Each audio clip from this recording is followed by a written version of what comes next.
Deep in the vast emptiness of space, aboard the Earth exploration vessel, Guardian, Captain Jack Miller stood frozen before the ship's main viewing screen. His weathered face reflected the eerie purple glow of a message that had traveled across countless light-years to reach them. The message wasn't just a simple greeting or a warning, it was a desperate plea from an ancient civilization. "Play it again," he ordered, his voice barely above a whisper. His crew of 15 sat in stunned silence as the holographic message flickered to life once more. The being in the recording looked almost human, but its skin held a subtle shimmer like starlight on water. Its eyes, deep and ancient, seemed to hold the weight of entire galaxies within them. To any species capable of receiving this message, the alien's words translated in real time: "We are the guardians of the seventh realm, or what remains of us. Our galaxy is dying, and with it, countless species who relied on our protection. We failed them. But perhaps you can succeed where we could not." The message continued as the alien explained how their civilization had spent millions of years protecting younger species from the predatory races that saw developing worlds as nothing more than resources to be harvested. But now, a force beyond their comprehension was systematically destroying entire star systems, and their once mighty civilization was crumbling. Captain Miller watched as Lieutenant Tom Reed, his science officer, analyzed the data accompanying the message. The numbers were staggering: millions of worlds, billions of species, all facing extinction if nothing was done. "Sir," Tom's voice cracked slightly, "the data suggests this message is over 10,000 years old. Whatever happened to them, it's long done." But Miller wasn't listening to the age of the message. His mind was on the coordinates embedded within it, coordinates to a galaxy teeming with life, filled with species that needed protection. Species that, according to the message, were still in their infancy of development. "Get me Earth Command," Miller ordered, his jaw set with determination. "They need to see this immediately." As the communication officer worked to establish the link, Miller remembered his childhood on Earth, how he'd always stood up to bullies who picked on weaker kids. It seemed humanity's protective instinct extended far beyond their own planet. The final words of the alien's message echoed in his mind: "We hope whoever receives this message has the strength and wisdom we lacked. The young ones of our galaxy need guardians. They need protectors. They need hope." Little did the ancient civilization know, their message had reached perhaps the most stubbornly protective species in the universe, humans, a race that had built its entire space exploration program around the principle of protecting and uplifting other civilizations. As Earth Command's logo appeared on the screen, Miller straightened his uniform. He knew this message would change everything. Humanity had just inherited a sacred duty, and they would not fail as their predecessors had. The galaxy needed new guardians. And humanity was ready to answer the call. 3 months after the Guardian's discovery, Earth's global defense chamber was packed with representatives from every human colony. The chamber's massive dome sparkled with holographic displays showing the ancient message on repeat, while Captain Miller stood before the assembly, his voice steady as he delivered his report. "The data we've analyzed shows over 5,000 developing civilizations in that galaxy," he said, pointing to a glowing star map. "Most of them haven't even achieved space flight. They're completely defenseless." Admiral Mary Walker, the head of Earth's Space Force, leaned forward in her seat. Her gray hair was pulled back in a tight bun, and her eyes held the sharp focus of someone who had spent decades making difficult decisions. "Captain, you're suggesting we send our fleet across intergalactic space," she said. "That's never been done before. We'd be leaving our own worlds vulnerable." The chamber erupted in worried murmurs. Humanity had spent the last century building its defense force, protecting Earth and its colonies from various threats. The idea of sending their ships so far away seemed impossible to many. But then Dr. James Cooper, Earth's leading xenoanthropologist, stood up. His weathered face showed the lines of someone who had spent years studying alien civilizations. "We can't ignore this," he declared. Remember our own history. Remember how close we came to destruction before we unified. These species need what we needed back then, someone to stand between them and extinction. The room fell silent as archived footage began playing on the central display. Images of Earth's past scrolled by: wars, natural disasters, the first alien contact that nearly ended in catastrophe. But more importantly, it showed humanity's response to each crisis: people helping people, nations aiding nations, Earth reaching out to struggling colonies. Miller stepped forward again. The ancient Guardians left us more than just a warning. They left us their technology, faster-than-light travel systems far beyond our current capabilities. With these, we could reach that galaxy in months, not millennia. Admiral Walker studied the technical specifications scrolling across her personal display. And you're certain this technology is compatible with our ships? Yes, ma'am, Miller replied. Lieutenant Reed has already successfully tested a small-scale version. We can do this. We must do this. The chamber's AI calculated the votes as they came in. The decision would affect every human world, every colony, every outpost. The cost would be enormous. The risks, even greater. But as the final tally appeared, a simple truth emerged: humanity couldn't bear the thought of standing by while others suffered. It wasn't in their nature. It never had been. Motion carried, Admiral Walker announced, her voice firm. Project Guardian is approved. We'll begin fleet modifications immediately. As the chamber emptied, Miller found himself standing before the giant star map. Each point of light represented countless lives, countless species that would never know how close they had come to being abandoned. It won't be easy, Admiral Walker said, joining him. We'll need volunteers willing to leave everything they know behind. This mission, it could last generations. Miller turned to her, a slight smile on his face. Ma'am, we already have more volunteers than we can handle. Every ship in the fleet has reported nearly full crew commitment to the mission. Walker nodded, unsurprised.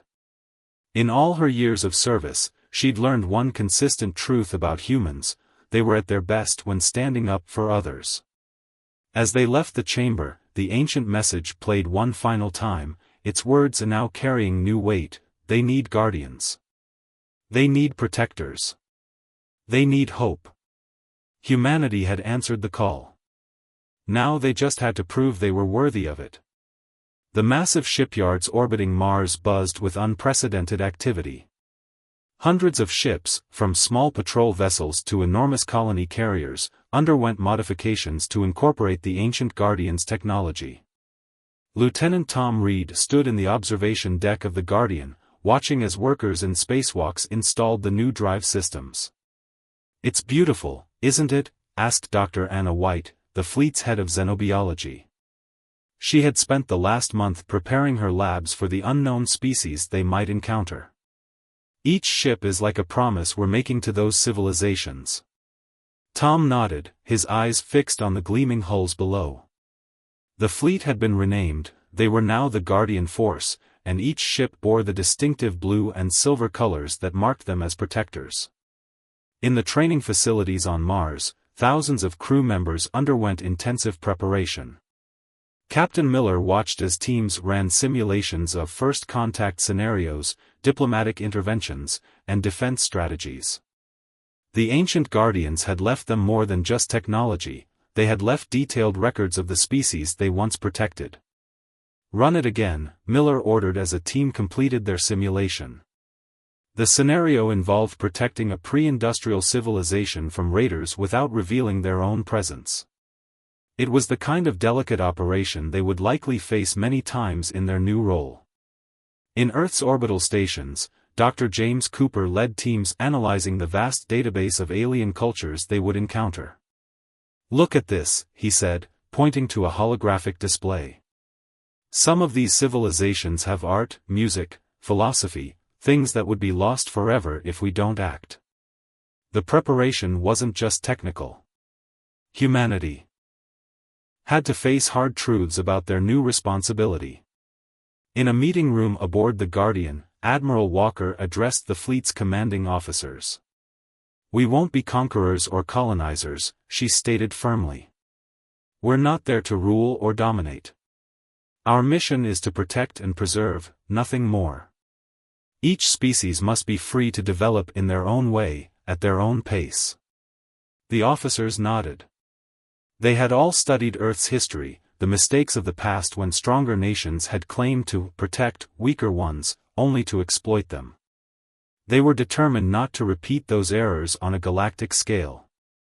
In the ship's medical bay, Dr. White prepared her team for the challenges ahead. "We'll encounter biology we've never seen before," she explained.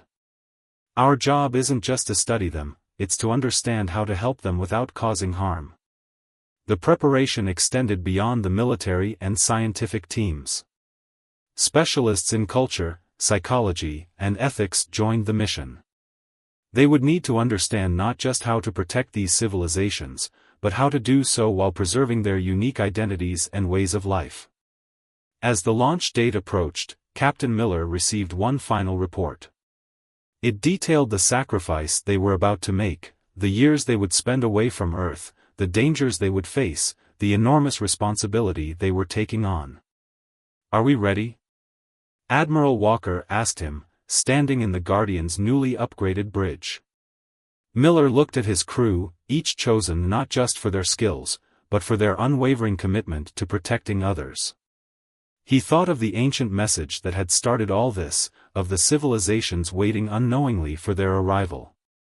"We're ready," he replied. "Not because we have all the answers, but because we know what's at stake. Those civilizations deserve their chance to grow, to develop, to reach for the stars. And we'll make sure they get that chance." As the sun set on Earth one last time before their departure, the Guardian force stood ready. They had trained, prepared, and committed themselves to a mission that would span generations. They carried with them not just the hopes of humanity, but the legacy of the ancient Guardians who had entrusted them with this sacred duty. The galaxy needed protectors. And humanity was ready to prove they could be more than anyone had ever expected. The journey across intergalactic space took 6 months. When the Guardian force finally emerged from faster-than-light travel, they found themselves at the edge of a galaxy that sparkled with both beauty and danger. Captain Miller stood on the bridge of the Guardian, his heart pounding as the sensors came alive with data. "Multiple civilizations detected within range," Lieutenant Tom announced, his fingers dancing across the holographic controls. "Nearest one is, sir, you need to see this." The main screen lit up with images of a small blue planet, not unlike Earth. But what caught everyone's attention were the 3 massive ships hovering above it, predatory vessels with designs that spoke of violence and conquest. "Life signs on the planet?" Miller asked, already knowing they'd arrived at their first test. Dr. White's voice came through the comm system. "Pre-industrial civilization, Captain. Population approximately 4 billion. They'd have no defense against those ships." Admiral Walker's voice crackled through the fleet-wide channel. "All ships, battle formation Delta. Remember your training. We protect, but we do not destroy unless absolutely necessary." The Guardian force moved with precision, their ships taking positions around the planet. The enemy vessels, caught by surprise, turned to face this unexpected threat. "They're charging weapons," Tom reported, his voice steady despite the tension. Miller stepped forward. "Open a channel. All languages, all frequencies."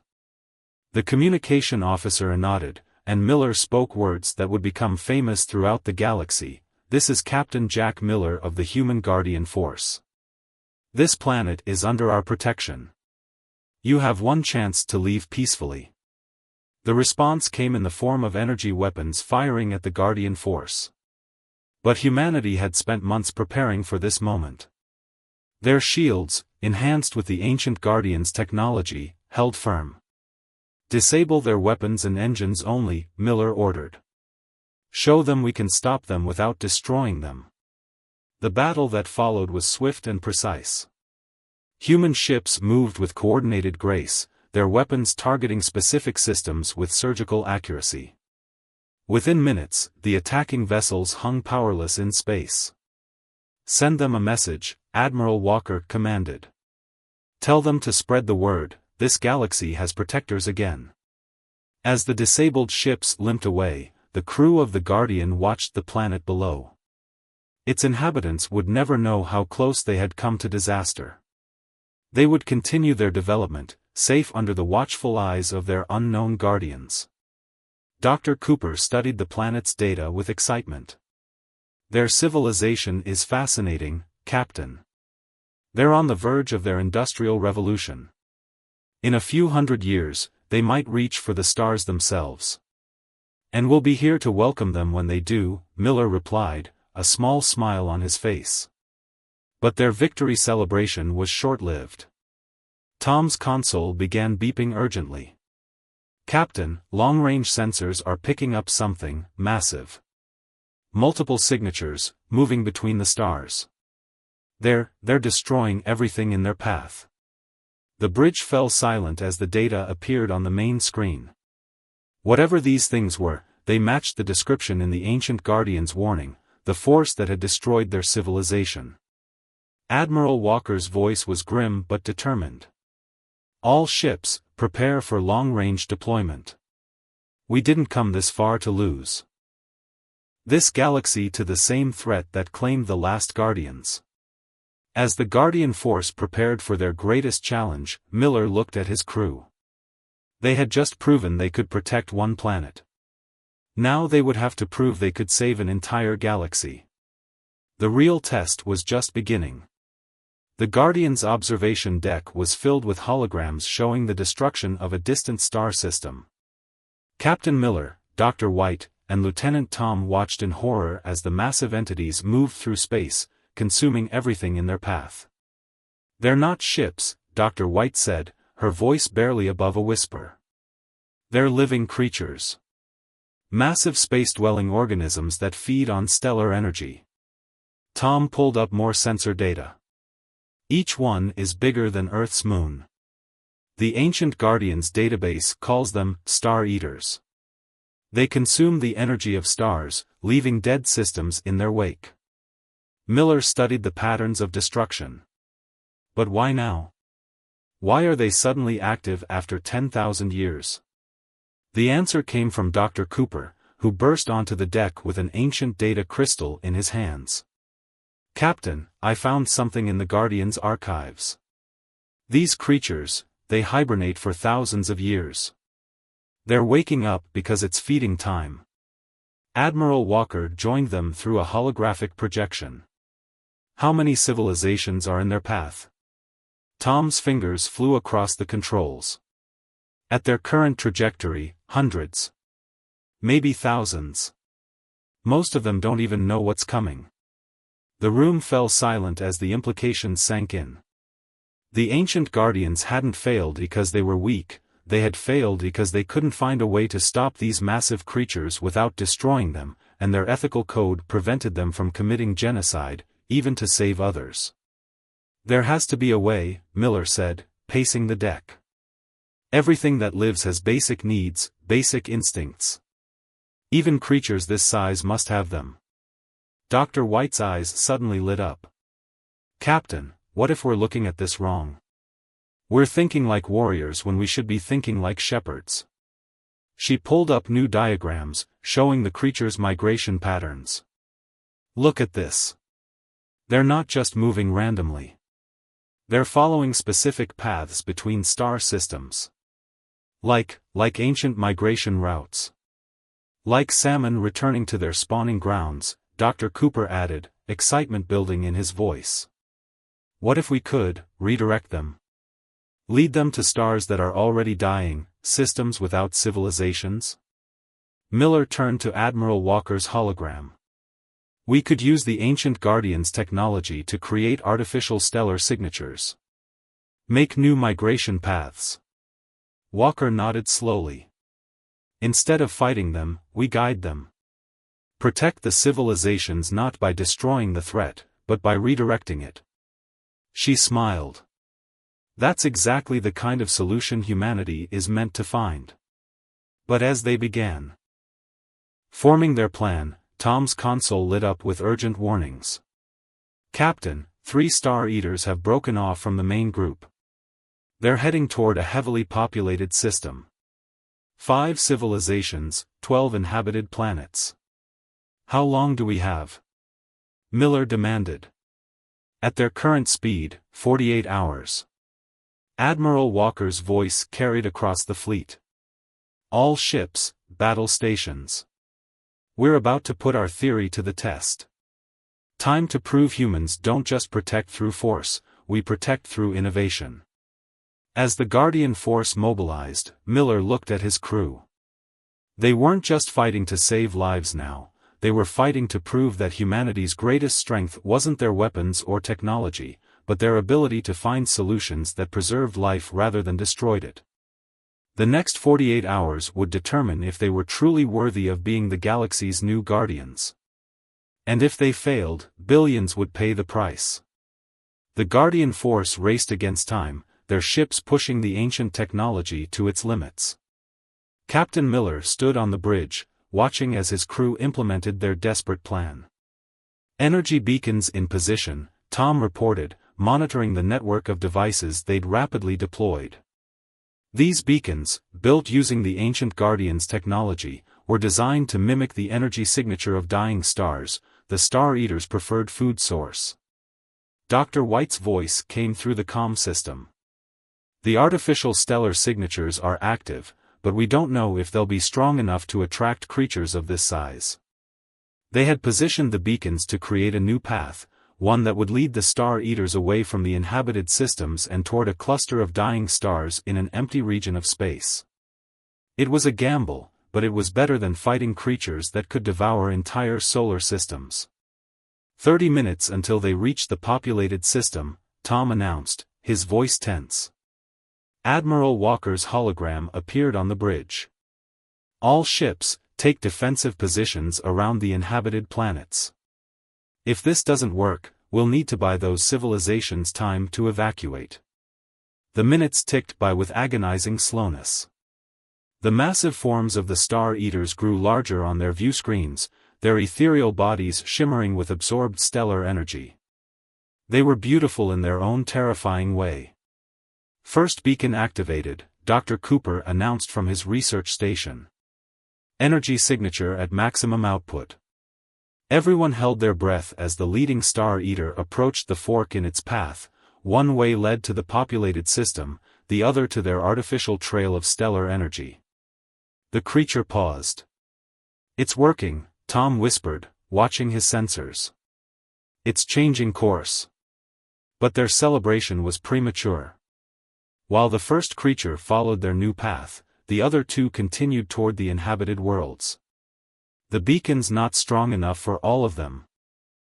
Dr. White realized. We need more power. Miller made a split-second decision. All ships, divert power from your engines to the nearest beacons. Everything except life support and minimal shields. Captain, Tom protested, that would leave us defenseless if they change course toward us. Sometimes being a guardian means taking risks, Miller replied. Do it. The fleet responded as one, their ship's lights dimming as they channeled their power into the beacons. The artificial stellar signatures grew stronger, blazing like newborn stars in the void. The second Star Eater began to turn. It's following the first one. Dr. Cooper shouted excitedly. But the third creature, the largest of the group, still moved steadily toward the populated worlds. They could see the planets now, 12 spheres teeming with life, all unaware of the approaching doom. Admiral Walker's voice was grim. 5 minutes until it reaches the system. All ships prepare for. Wait. Dr. White interrupted. Look at its pattern. It's not ignoring our signals, it's too old to change course as quickly as the others. It's turning, just more slowly. True to her words, the massive creature was beginning a gradual arc, its enormous body responding to their artificial stellar trail with the ponderous grace of a spaceborne whale. The bridge erupted in cheers as the last Star Eater finally joined its companions on their new path, away from the inhabited worlds and toward the cluster of dying stars where they could feed without endangering developing civilizations. "We did it," Miller breathed, watching the creatures glide away. "We found a way to protect without destroying." But even as they celebrated, Tom's console lit up with new warnings. "Captain, the main group of Star Eaters. They're changing course. All of them. They've detected our beacons." The victory smile faded from Miller's face as he realized their success had just created a much bigger problem. They had proven their method worked, but now they had to find a way to redirect not just 3 Star Eaters, but hundreds of them. The real challenge was just beginning. The Guardian's bridge hummed with intense activity as hundreds of Star Eaters changed course, drawn to their network of energy beacons. Captain Miller watched the massive swarm approach, knowing the next few hours would determine the fate of thousands of civilizations. "All ships, report power status," Admiral Walker commanded through the fleet-wide channel. "We're at maximum output," Tom replied, his hands steady on the controls despite the exhaustion of their previous effort. "The beacons won't hold against these numbers." Dr. White rushed onto the bridge, her eyes bright with inspiration. "Captain, I've been studying the ancient Guardians' final records. They didn't just fail, they sacrificed themselves trying to save everyone. But we can succeed where they couldn't." She pulled up a diagram of the galaxy. "Look at this pattern. The Star Eaters don't just feed, they're preparing to hibernate again. They need specific conditions, specific types of stellar energy. And we can give them exactly what they need," Dr. Cooper added, joining them. "The ancient Guardians tried to stop them completely. But we can guide them to their hibernation grounds, somewhere safe." Miller turned to Admiral Walker's hologram. "The dead zone at the galaxy's edge. Thousands of dying stars, no developing civilizations." Walker nodded. "But we'd need enough power to create a path that would attract all of them. Our ships alone can't generate that much energy." "Then we ask for help," Miller said simply. He opened a channel to all ships. "This is Captain Miller. I need volunteers for a dangerous mission. We need ships to position themselves among the dying stars, using their power cores to amplify the stellar signatures." The response was immediate. Ship after ship volunteered, their crews understanding the risks but willing to take them to protect others. The Guardian force split into 2 groups, one to guide the Star Eaters, one to evacuate any civilizations that might still be in danger. Hours passed as they implemented their plan. Ships positioned themselves carefully, creating an enormous trail of energy signatures leading to the galaxy's edge. The Star Eaters followed, their massive forms creating a spectacular light show as they moved through space. "The first ones are entering hibernation," Tom announced, watching the creatures settle into orbit around the dying stars. "The energy signatures are perfect." But as the last Star Eaters approached their new hibernation grounds, a problem emerged. The power output from the ships was failing. "We're losing them," Dr. White warned. "The last group is starting to drift off course." Miller made his decision instantly. "Guardian will move in closer. We'll use our core to boost the signal." "Captain," Tom protested, "at that distance, the radiation from the dying stars will give us exactly the power boost we need," Miller finished. "Sometimes being a Guardian means taking risks, remember?"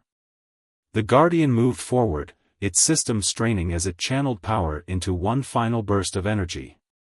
The last Star Eaters turned, following the path to their hibernation grounds. As the massive creatures settled into their 1,000-year sleep, the Guardian force regrouped. Their ships were battered, their power systems strained, but they had succeeded. Not a single civilization had been lost. "Send a message to Earth," Admiral Walker ordered. Tell them we found a way. The galaxy is safe. Miller stood at his viewport, watching the sleeping forms of the Star Eaters glowing softly among the dying stars. They had succeeded where the ancient Guardians had failed, not because they were stronger or smarter, but because they had understood a fundamental truth: true protection isn't about destruction, it's about finding a way for all life to coexist. What now, Captain? Tom asked. Miller smiled. Now we do what Guardians do. We watch, we protect, and we help this galaxy's civilizations reach for the stars. After all, he added, looking at the countless worlds now safe under humanity's protection, that's why we're here. The ancient Guardians' final warning had led humanity to its greatest purpose. They had become more than just protectors, they had become shepherds of life itself, proving that the strongest force in the universe wasn't power or technology, but the simple, unwavering determination to protect those who needed protection. The galaxy had its Guardians once again. And this time, they were here to stay.